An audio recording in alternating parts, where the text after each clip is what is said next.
नमस्कार, स्वागत है आपका एससीएफ ऑफिसर अकेडमी में। आपके साथ प्रदीप राजौरिया। आज हमारा जो नया टॉपिक है वो रिलीजियन ऑफ इंडिया, यानी कि हम भारत के धर्म के बारे में पढ़ेंगे।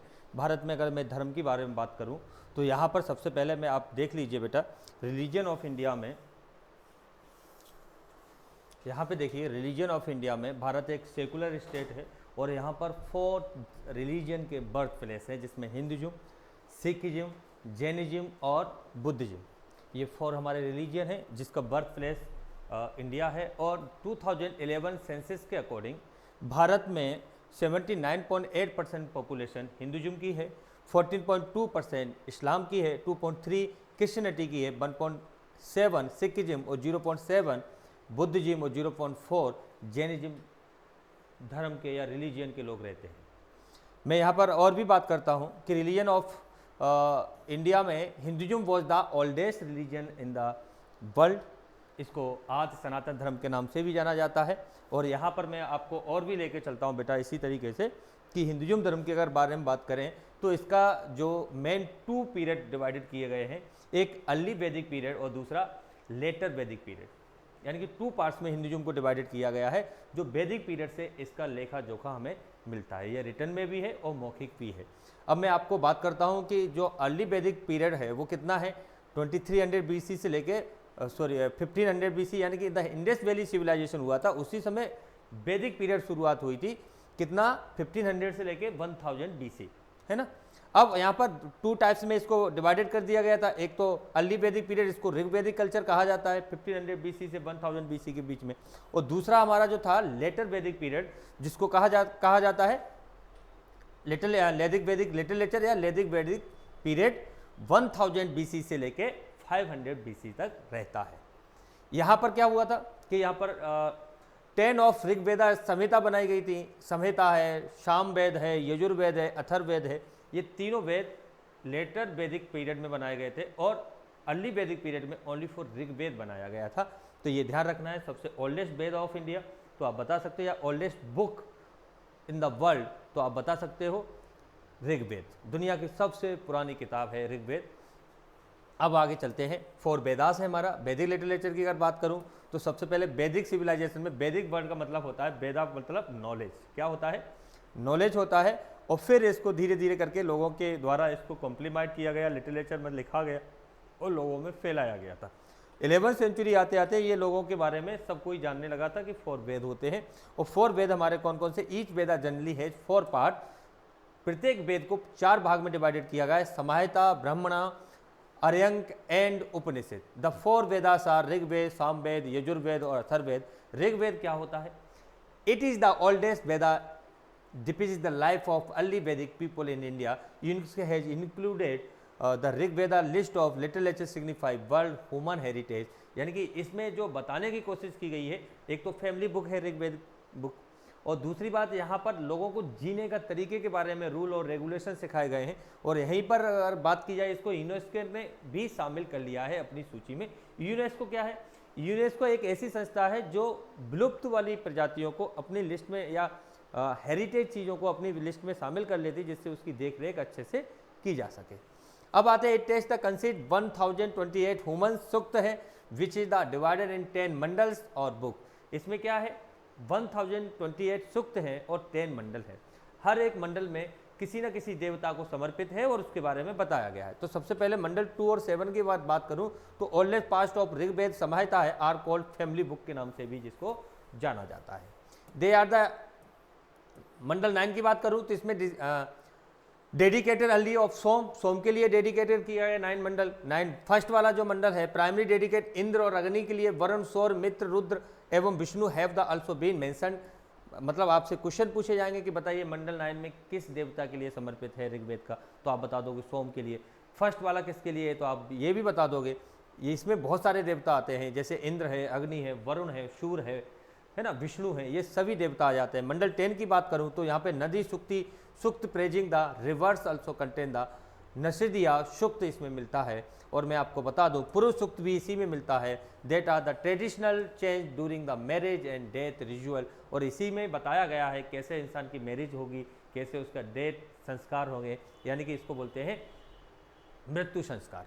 आगे चलते हैं। On the surviving region the Rigveda is the Sakala Shakha and Upaveda of Rigveda Ayurveda. और इसी का उपवेद कौन सा है? इसका उपवेद बेटा कौन सा है? Upaveda of Rigveda, that is called Yajurveda. ये इसका उपवेद है, तो ये भी आपको ध्यान रखना है। दूसरे पे हम आ गए सामवेद। अब इसके बारे में पढ़ने वाले हैं हम सामवेद। सामवेदा में होता क्या है? सामवेदा को संगीत का वेद भी कहा जाता है, संगीत का जनक भी कहा जाता है। आपने सुना होगा भगवान नटराजन ने ही इसकी उत्पत्ति की थी सामवेद की। तो यहाँ पर वैसे ही इसको लिखा हुआ श्री महर्षि कृष्णद्वैपायन जी ने लिखा है और इसी को वेद व्यास भी कहा गया है। तो आपको ध्यान रखना है कि वेद की रचना किसने की? तो महर्षि वेद व्यास जी ने की थी। अगर ये ऑप्शन ना मिले तो उनका नाम क्या था? श्री कृष्णद्वैपायन व्यास जी नाम था उनका। चलिए आगे चलते हैं। अब वेदों की रचना की तो वेद साथ में जुड़ गया और व्यास उनको टाइटल मिला हुआ है। व्यास कोई जाति नहीं होती, व्यास एक टाइटल होता है, ठीक है। जो चलिए आगे चलते हैं। सामवेद की बात की थी तो Veda is a change the collection of the verses drawn almost wholly from Rigveda that are provide with musical notions and intend and aid the performance of sacred song. भगवान को प्राप्ति करने के लिए हमारा एक भक्ति मार्ग भी है, दूसरा संगीत मार्ग भी है, जिसमें हम भजन करते हैं, उनका गुणगान करते हैं, डांस के माध्यम से उनको प्राप्त करते हैं। जैसे आपने शिव तांडव सुना होगा, उसमें शिव तांडव की स्तुति में लिए शिव तांडव की तरह मुद्राओं से उनको प्रसन्न किया जाता है। और अप्सराएं हमेशा अक्सर देवताओं को रिझाने के लिए डांस किया करती थी, इसीलिए इसको सामवेद की रचना की गई है। आगे चलते हैं। इस कंटेंट द फेमस ध्रुपद राग, और इसी सामवेद का एक फेमस ध्रुपद राग है जो तानसेन गाया करते थे।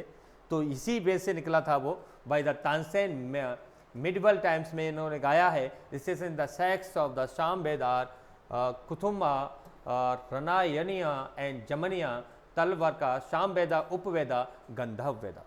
और सामवेद मतलब संगीत है, और संगीत से किसकी उत्पत्ति होती है? प्रेम की होती है। किसकी उत्पत्ति होती है? प्रेम की होती है। इसी को गंधर्व वेदा भी कहा जाता है। जब इंसान रोमांटिक होता है तो नाचने लगता है, गाने लगता है, इसीलिए इसको गंधर्व वेदा भी कहा जाता है।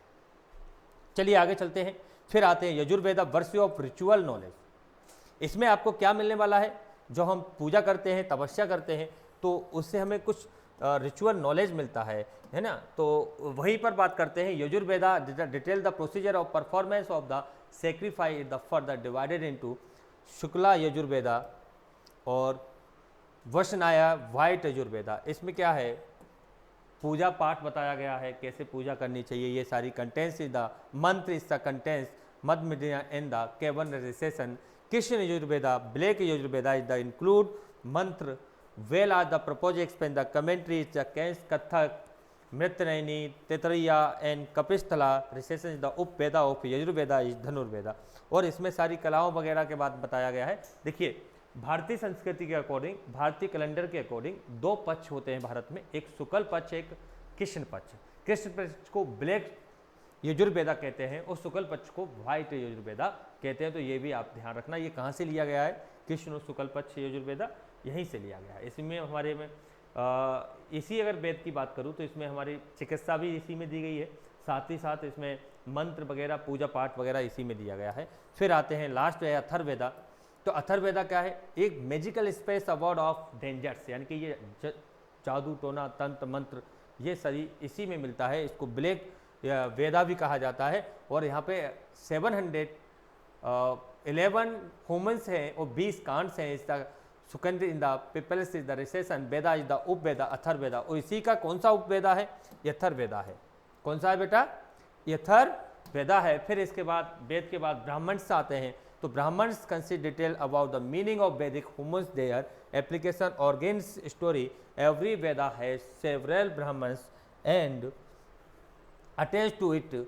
Atariya Kostaki Brahmans were uttered the Rig Veda from detailing Tandya Jamaniya Brahmans to Samveda। तो यहाँ पे कुछ ऋषि मुनि हुए थे, जैसे अत्रि और कौस्तकी ऋषि ने क्या किया था? ऋग्वेद को डिटेल्स दिया था, मतलब इसके बारे में बताया था। और तांड्या और जैमनिया जो ब्राह्मण हुए थे उन्होंने सामवेदा के बारे में डिटेलिंग दी थी, है ना। तत्रिया और सतपथा ब्राह्मण हुए थे, उन्होंने यजुर्वेदा के बारे में डिटेलिंग दी थी। और गोपद ब्राह्मण ने अथर्ववेदा के बारे में डिटेलिंग दी थी। तो इन ब्राह्मणों ने क्या किया था? उसको और डिटेल्स में आसान भाषा में समझाने के लिए वेदों को थोड़ा सा और आसान बनाया, उन्हीं को हमने ब्राह्मण्स बोला गया था। क्या बोला था इसको?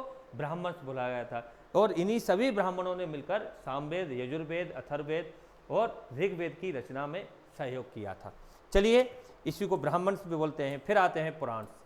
इन्हीं को डिफाइन करने के लिए 18 पुराणों की रचना की गई थी। तो यहाँ पे एक चीज समझ में आती है कि वेद ही हैं जिनको ब्राह्मण्स और पुराणों के द्वारा धीरे धीरे करके लोगों में सुनाया जा सके, बताया जा सके, आसानी से लोग समझ सके, इसीलिए वेदों की रचना की गई थी। सबसे पहले पुराण की बात करते हैं। तो पुराण कितने हैं हमारे? 18 पुराण है, 4 वेद हैं और 18 पुराण है। 18 पुराण में अगर मैं बात करूं मीन्स ऑफ एशियंट, इसका लिटरेचर पुराण का मीनिंग क्या होता है? प्राचीन। क्या मीनिंग होता है इसका? प्राचीन मीनिंग होता है। आप यहाँ पे देख भी पा रहे हैं कि literature of Purana that is called ancient और ओल्ड, इसको ओल्ड बोला जाता है। Traditional Purana are considered be the compose by Ved Vyas. और किसने कंपोज किया गया है इसको? महर्षि वेद व्यास जी ने किया गया है। और इन्हीं का क्या नाम है दूसरा? श्री कृष्ण द्वैपायन। और इन्हीं को क्या कहा जाता है? वेद व्यास भी कहा जाता है। ठीक है, तो ये याद रखना है आपको। The Purana thread the various topic concerning religion development is the occurred around the 5th and 6th century. और इसको 5th और 6th सेंचुरी में पुराण की रचना की गई थी, जिसमें ये कोशिश की गई थी कि लोगों में धार्मिक भावना जागे, जिससे वो रूल और रेगुलेशन के अकॉर्डिंग रहे, पाप ना करे, सही कार्य करे, सही कार्य और सही सोच रहे, अच्छे थॉट्स रहें। इसी के लिए पुराणों की रचना की गई थी। आपने पुराण वैसे सुना भी है, शिव पुराण है, श्रीमद् भागवत पुराण है। ये आपने 2 पुराण तो सुने भी होंगे और कहीं ना कहीं सुनने को मौका भी मिला होगा जहाँ कथा वगैरह चल रही होती है। चलिए हम आगे चलते हैं। Puranas reflect growth of Hindu dharma, conditional society, Asian times, social customs, religion, ये सारी चीज़ों के लिए किया गया था। और 5 साइंस बनाए गए थे उसी समय, और 4 एजेस या युग्स बनाए गए थे, जिसमें कौन सा है? सतयुग, द्वापर, त्रेता और कलयुग। 4 युग बनाए गए थे और 5 साइंस बनाए गए थे, सत्य, त्रेता, द्वापर और एंड कली। कली मतलब कलयुग। 4 युग से है, एजेस। ठीक है, आगे चलते हैं। आल पुराणों की जब रचना हुई थी, चलिए। All Puranas are strongly sectarian, some devoted Shiva, Soma, Vishnu, some of goddess. However, to Puran, that is the devoted of particular god often pay considered attention other gods as well as। और इनकी रचना क्यों की गई थी? इनकी रचना इसलिए की गई थी कि पार्टिकुलर एक भगवान के बारे में इंसानों को आसानी से बताया जा सके, जैसे श्रीमद् देवी पुराण, श्रीमद् विष्णु पुराण, श्रीमद् भागवत पुराण, श्रीमद् आपका विष्णु पुराण, ऐसे करके जो बनाए गए थे पार्टिकुलर एक एक गॉड को लेके और गॉडेस को लेके, जिससे भगवान और हमारी भगवान की जो पत्नियां होती थी उनको ध्यान में रखते हुए इनको बनाया गया था। जैसे माँ लक्ष्मी जी को ध्यान में रखते हुए, दुर्गा जी को ध्यान में रखते श्रीमद् देवी पुराण बनाया गया था, और इसी तरीके से विष्णु पुराण बनाया गया था। तो पार्टिकुलर गॉड को इसमें ध्यान में दिया गया है। और यहीं पर 1000 महायुग में एक कल्प बना, और एक कल्प से क्या बना? एक दिन ब्रह्मा जी का बना। तो इस तरीके से, और फिर यहीं पर मनु स्मृति के लिए काम किया गया था। तो यहाँ पर डिवाइडेड पुराण इंटू 18 महापुराण में डिवाइडेड किया गया है, जिसमें विष्णु, ब्रह्मा, नारद, पद्म, गरुण, मस्तिष्क, करुण, शिवा, अग्नि, भगवत ETC ये सारे पुराण हैं, इनको महापुराण बुलाया गया है। सेकेंडरी पुराण मतलब महापुराण।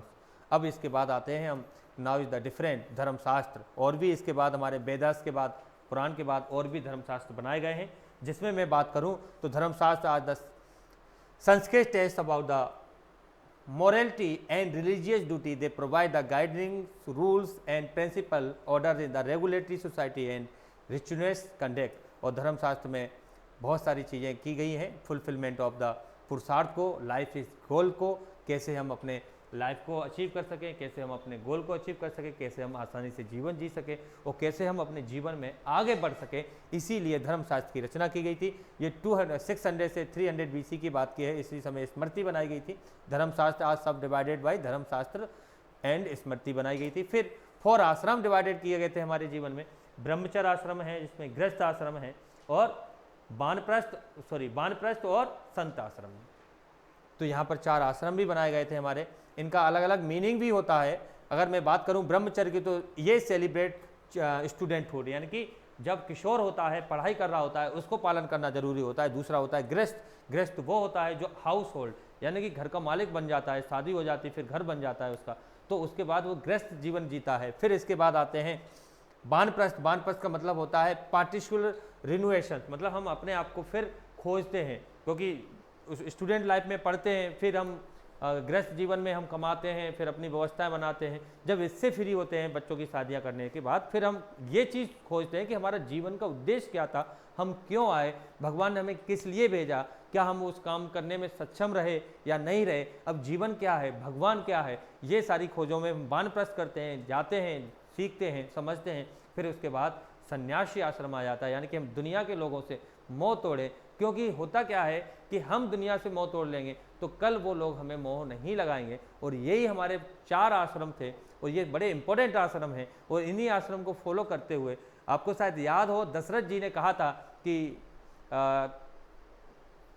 कैकई से या कौशल्या जी से कि अब मेरे कानों के बाल सफ़ेद हो गए हैं, मुझे घर छोड़ देना चाहिए और ये गृहस्थ जीवन का जो पालन है मुझे अब त्याग देना चाहिए, क्योंकि मुझे वानप्रस्थ करना है, वन में जाना चाहिए, और इसीलिए मैं अपना राजगद्दी राम को देना चाहता हूँ। ये पालन उस समय हुआ था इन आश्रमों का। लेकिन धीरे धीरे हम भोग विलासता के अधीन हो गए और हम इन आश्रमों का पालन नहीं कर पाते हैं। तो ये वेदों के द्वारा ये चीज़ कही गई थी कि आप 4 आश्रम हैं हमारे जीवन के, और सबके 25 ईयर्स 25 ईयर्स 25 ईयर्स 25 ईयर्स, चारों आश्रम को इक्वल एज दी गई थी। इस तरीके से हमारी आयु भी 100 वर्ष हो जाती है।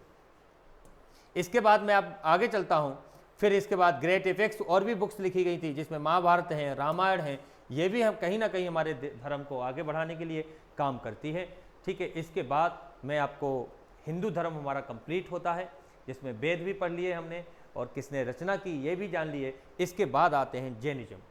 तो जैनिज्म धर्म के लिए हम कल बात करेंगे, और कल हम जैनिज्म, बुद्धिज्म और इसके अलावा हम क्रिश्चियनिटी, इस्लाम, ये सारे धर्म को रिवाइज करेंगे। 1 बाय 1 मैं आपको समझाऊंगा। आज के लिए इतनी ही क्लास होगी, क्योंकि हिंदू धर्म को समझना छोटा मोटा काम नहीं है। इसको समझने के लिए आपको 1 बाय 1 सारी चीज़ें रीड करना। मैंने यहाँ पर सारी चीज़ें आपको बताई हैं, एक बार फिर से आप देख सकते हैं। शुरुआत से मैं आपको एक बार बता देता हूँ कि ये सारी चीज़ें आपको एक बार अच्छे से पढ़ लेनी है। अगर आपने अच्छे से पढ़ ली तो फिर आपका काम हो गया। तो ये चारों वेद हैं, ठीक है ना, तो इनकी रचना कैसे हुई, क्या हुआ, वो सारी चीज़ें मैंने बता दी हैं। इंपॉर्टेंट क्वेश्चन को आपको ध्यान में रखना है। 2 ही पीरियड हुए थे हमारे, वैदिक काल से शुरुआत होती है और इंडस वैली से शुरुआत होती है, तो ये ध्यान रखना है। वेद पढ़ना है, पुराण पढ़ने हैं, ब्राह्मण्स पढ़ने हैं, किसने रचना की ये पढ़ना है। तो तब तक इसको पढ़िए। मैं अगले वीडियो में फिर आऊँगा, सारा रिलीजियस को एक साथ कंप्लीट करूँगा।